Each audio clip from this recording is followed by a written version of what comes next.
Cari amici della luce, benvenuti su questo canale dedicato alla Divina Sapienza.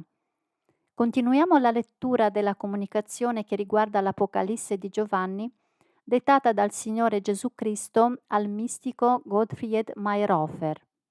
Il testo è estratto dal libro Prediche del Signore, che potete trovare gratuitamente sul sito www.legamedelcielo.it. Dice il Signore Gesù: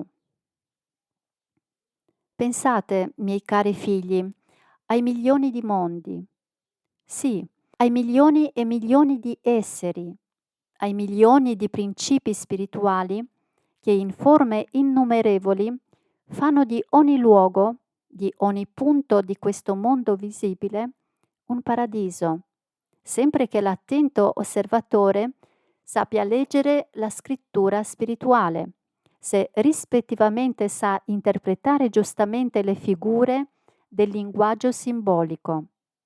Pensate a tutto ciò, all'estensione del creato, alla grandiosità dei mondi e appena poi, oltre tutto il visibile, all'immenso e grande altro mondo, per voi invisibile, nel quale tutte queste forme, nuovamente, si riscontrano spiritualizzate, più nobili e perfette. Pensate ancora ai milioni di esseri viventi, cominciando dagli animali fino agli abitanti di tutti questi mondi, alle loro gradazioni, con riflesso all'organizzazione della loro forma, tanto corporea che spirituale, e immaginatevi che nel regno degli spiriti ve ne sono ancora moltissimi di questi, che in parte devono compiere i loro periodi di vita sotto forma umana sull'uno o l'altro mondo, e in parte non hanno neanche mai assunto la veste materiale.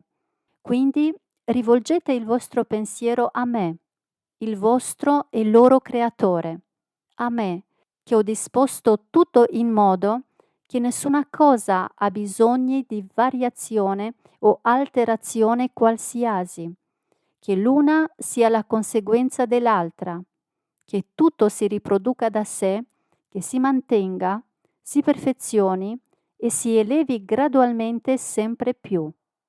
Pensate a questo Creatore che per amor vostro, per amor dell'intera umanità e del mondo degli spiriti, ritenne meritevole scendere sulla vostra terra, scegliendosi tra le sorti la più compassionevole che possa toccare a un uomo.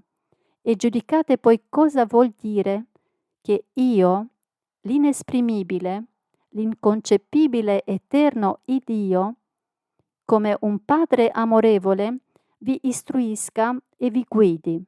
Comprendete dunque, o almeno presentite una buona volta, che pur vi deve essere un amore che sorpassa di molto il vostro, un amore che non può e non vuole obliar nulla a nessuno, il quale, seppur il suo io e la sua natura si presentino all'occhio sotto figure e immagini, vorrebbe tuttavia esser compreso dai figli che pensano, figli che egli ha creato per suo e per loro diletto, affinché abbiano a loro volta da ricordarsi il suo amore, che egli, con tanta generosità, ha profuso per ogni dove e in ogni cosa. Grazie per la vostra attenzione. Nei prossimi video continueremo con la spiegazione dell'Apocalisse. Vi auguro ogni bene. Il Signore ci doni pace.